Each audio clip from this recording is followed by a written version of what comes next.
Scam లో నిందితురాలా కాదా? కేజ్రీవాల్ ను అరెస్టు చేయడం అవసరమా అంటే ప్రభుత్వ రంగ సంస్థలు వాటి పని అవి చేసుకుంటాయి. నీకు ఎన్నికలు ఉన్నాయని అవి పనిచేయకుండా ఉంటాయా?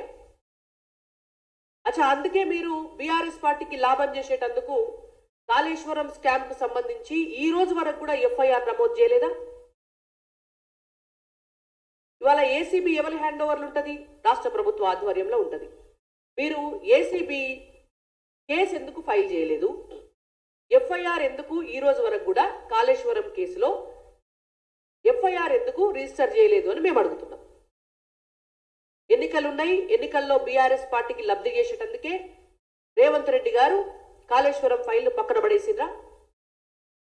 గతంలో బీఆర్ఎస్ పార్టీ ఇక్కడ అధికారంలో ఉన్నప్పుడు కేంద్ర ప్రభుత్వానికి సిబిఐకి ఇవ్వాలే కాళేశ్వరం కేసుని అని చెప్పి లేఖలు రాసినటువంటి రేవంత్ రెడ్డి గారు ఇవాళ అదే సిబిఐకి ముఖ్యమంత్రిగా లేఖ రాయాలా? ఇక్కడ ఇన్వెస్టిగేషన్ చేయండి రాండి అని చెప్పి లేఖ రాయాలి. ఎందుకు రాస్తలేరు? అంటే ఎన్నికలు ఉన్నాయని రాస్తలేరా మీరు?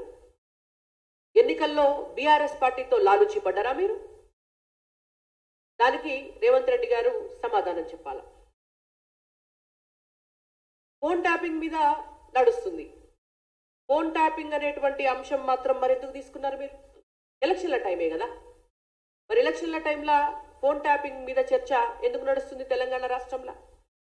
ఫోన్ ట్యాపింగ్ చేసి దేశంలో రాష్ట్రంలో ఉన్నటువంటి అన్ని రాజకీయ పార్టీల నాయకులను, ఆఫీసర్లను, సెలబ్రిటీలను, సినిమా హీరో హీరోయిన్లను, వ్యాపారస్తులను బెదిరించి బీఆర్ఎస్ పార్టీ అరాచకం చేస్తే దాన్ని కూడా ఒక్క రేవంత్ రెడ్డి ఇంటికాన్నే 25 మందిని పెట్టిర్రు. ఒక్క రేవంత్ రెడ్డి చుట్టే 27 మందిని పెట్టిర్రు. ఒక్క రేవంత్ రెడ్డి ఫోన్లే మొత్తం విన్నారు. ఒక్క రేవంత్ రెడ్డినే టార్గెట్ చేస్తుండ్రు. దాన్ని కూడా మీ సెంట్రిక్ కిందనే చేసుకోవడానికి ఎందుకు వాడుకుంటున్నారు? ఫోన్ ట్యాపింగ్ వల్ల మొత్తం వ్యవస్థను సర్వనాశనం చేసింది బీఆర్ఎస్ పార్టీ. మీరు ఇంకా మీనమేషాలు లెక్క పెడుతూ ఫోన్ ట్యాపింగ్ కి పర్మిషన్ ఇచ్చినటువంటి ముఖ్యమంత్రి గారిని, ఆయన కొడుకును, వాళ్ళ మంత్రివర్గంలో ఉన్నటువంటి కీలకమైనటువంటి నాయకులను వాళ్ళనెందుకు వాళ్ళ పేర్లు నమోదు చేసి పిలుస్తలేరు? వాళ్ళ పర్మిషన్ లేకుండా పోలీస్ ఆఫీసర్లు ఫోన్ ట్యాపింగ్ చేసిండ్రా? మరి ఎన్నికల లబ్ధి కోసమే మీరు ఇవన్నీ చేసిండ్రా రేవంత్ రెడ్డి గారు? వారు ఈ ప్రశ్నలన్నిటికీ కూడా సమాధానం చెప్పాలి. ఇంకొకటి మాకు సంతోషకరమైనటువంటి విషయం ఏంటంటే మందిర్ పనిచేస్తలేదని అవినీతి అంశాన్ని ఎత్తుకున్నారు అని అంటున్నారు. శభాష్, ఎస్, మేము అవినీతి అంశాన్ని ఎత్తుకున్నాం. చరిత్రలో ఎప్పుడు కూడా కాంగ్రెస్ పార్టీ లాంటి పార్టీ అధికారంలో ఉన్నప్పుడు ప్రతిపక్షాలు అవినీతి అంశాన్ని ఎత్తుకునేది. కానీ అధికారంలో ఉన్నటువంటి భారతీయ జనతా పార్టీ అవినీతి చేసే వాళ్ళ అంతు చూస్తామని చెప్పి ఇవాళ అవినీతి అంశాన్ని ఎత్తుకున్నాం. అవినీతి చేసేటటువంటి వాళ్ళు ఏ పార్టీలో ఉన్నా సరే, భారతదేశంలో ఎక్కడున్నా సరే, డెఫినెట్ గా జీరో కరప్షన్ దిశగా దేశాన్ని నడిపించేటందుకు అవినీతి అంశాన్ని ఎప్పుడైనా కూడా ఎత్తుకుంటాం. అవినీతి చేసిన వాళ్ళు ఎవరైనా సరే భారతీయ జనతా పార్టీ ప్రభుత్వం ఉన్నన్నాళ్ళు శిక్షించబడతారు. ఎన్నికల సమయం ఉన్నదని, ఇంకో సమయం ఉన్నదని, ఇంకో సమయం ఉన్నదని దొంగ స్కామ్లు, లంగ స్కామ్లు చేస్తే విడిచిపెడతారా? రామ మందిరం కట్టినాడు మీరే అంటిరి, రాజకీయం చేస్తున్నారంటిరి.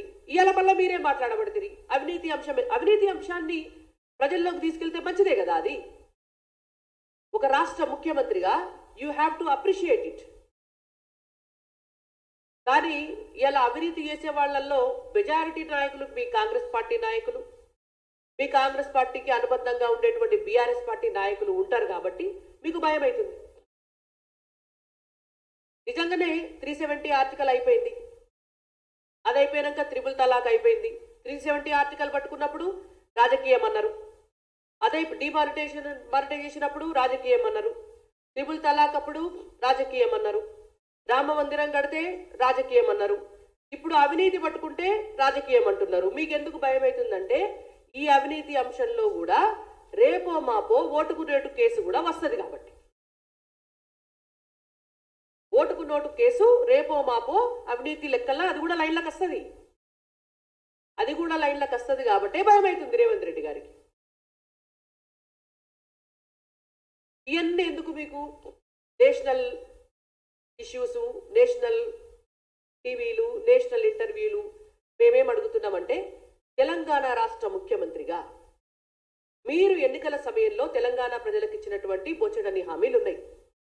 ఆ హామీలను పక్కదారి పట్టించి ఆ హామీలను మర్చిపోయి జనంలో నెత్తి మీద టోపీ పెట్టి, మీరు పండుగలు వచ్చినప్పుడు పెట్టుకునే టోపీలు అసొంటియే జనంకి మొత్తానికే పెట్టేసి ఇవాళ టీవీలల్లో ఇంటర్వ్యూలు ఇచ్చుకుంటా, క్రికెట్ మ్యాచ్లు ఆడుకుంటా చూసుకుంటా టైం పాస్ చేస్తున్నారు. రేవంత్ రెడ్డి గారు మీరు ఇచ్చినటువంటి హామీల్లో తెలంగాణ రాష్ట్రంలో దాదాపుగా వడ్లన్నీ కళ్ళాలకి వచ్చినాయి. కొనుగోలు కేంద్రాల దగ్గరకు తీసుకుపోయి ఆడ కొనుగోలు కేంద్రాల కాడ పోసుకున్నారు. వాళ్ళందరికీ క్వింటాన్కు 500 బోనస్ ఎప్పుడు ఇస్తారో చెప్పాలి మీరు. మొదలు గది చెప్పురు. మాకు భారతీయ జనతా పార్టీకి 400 సీట్లు వస్తాయా లేకపోతే 500 సీట్లు వస్తాయా అది మేము చూసుకుంటాం, ప్రజలు చూసుకుంటారు. రేవంత్ రెడ్డి గారు 500 బోనస్ క్వింటాన్ వడ్లకి ఎప్పుడు ఇస్తున్నారు సమాధానం చెప్పాలా. రైతులకు 15,000 రైతు భరోసా ఎప్పుడు ఇస్తున్నారు సమాధానం చెప్పాలా. వ్యవసాయ కూలీలకు 12,000 రైతు భరోసా ఎప్పుడు ఇస్తున్నారు సమాధానం చెప్పాలా. 2 లక్షల రైతు రుణమాఫీ ఎప్పుడు చేస్తున్నారు సమాధానం చెప్పాలా. ఆడపిల్లలకు పెళ్లిళ్లకు తులం బంగారం ఇస్తామన్నారు, అది ఎప్పుడు ఇస్తున్నారు సమాధానం చెప్పాలా. మహిళలకు 2,500 వాళ్ళ అకౌంట్లో వేస్తామన్నారు, ఎప్పుడు వేస్తున్నారు సమాధానం చెప్పాలా. 500 రూపాయల గ్యాస్ సబ్సిడీ పైసలు ప్రతి మహిళకి వేస్తామని చెప్పిర్రు ఎన్నికల సమయంలో, ఎప్పుడు వేస్తున్నారు సమాధానం చెప్పాలా. మీరు మండలానికి ఒక ఇంటర్నేషనల్ స్కూల్ కడతామని చెప్పిర్రు, ఎన్ని స్కూళ్లకు శంకుస్థాపన చేసిండ్రు సమాధానం చెప్పాలా. 5 లక్షల రూపాయల ఆర్థిక సాయం యువతకు చేస్తామన్నారు, ఎప్పుడు చేస్తారు, ఎంతమందికి చేసిండ్రు సమాధానం చెప్పాలా. నిరుద్యోగ భృతి 4,000 రూపాయలు ఇస్తామని చెప్పినారు, ఎప్పుడు ఇస్తారు సమాధానం చెప్పాలి. ప్రతి ప్రభుత్వ ఖాళీని కూడా పూర్తి చేస్తాము, మేము జాబ్ క్యాలెండర్ రిలీజ్ చేస్తామని చెప్పినారు, ఎప్పుడు చేస్తారో సమాధానం చెప్పాలి. గృహజ్యోతి పథకం కింద ఇండ్లు ఎప్పుడు కట్టిస్తారో సమాధానం చెప్పాలా. ప్రతి కుటుంబానికి కూడా 200 యూనిట్స్ ఉచిత విద్యుత్ ఇస్తామని చెప్పిండ్రు, దాంట్లో మీరు ఏం కండిషన్స్ పెట్టలే ఎలక్షన్స్ అప్పుడు. అట్లనే ప్రతి కుటుంబానికి 200 యూనిట్ల విద్యుత్ ఉచితంగా ఎప్పుడు ఇస్తారో సమాధానం చెప్పాలి. ఇండ్లు లేని వాళ్లకు ఇంటి స్థలం ఇస్తామన్నారు, 5 లక్షల రూపాయల డబ్బులు కూడా ఇస్తామన్నారు, అవి ఎప్పటి నుంచి ఇస్తారో సమాధానం చెప్పాలి. తెలంగాణ ఉద్యమకారులకు ఇంటి స్థలం ఇస్తామన్నారు, అది ఎప్పుడు ఇస్తారో సమాధానం చెప్పాలి.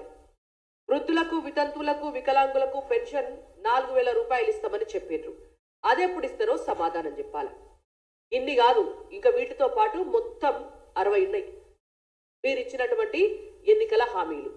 ఈ ఎన్నికల హామీలు ఎప్పుడు ఇస్తారో చెప్పి మీరు ఇవే మీ పరిపాలన రెఫరెండం ప్రజాపాలన అని ఏదైతే చెప్తున్నారో ఆ ప్రజాపాలన ఏదైతే ఉన్నదో మీ దుర్మార్గపు అబద్ధాల పాలన, ఆ అబద్ధాల పాలననే రెఫరెండం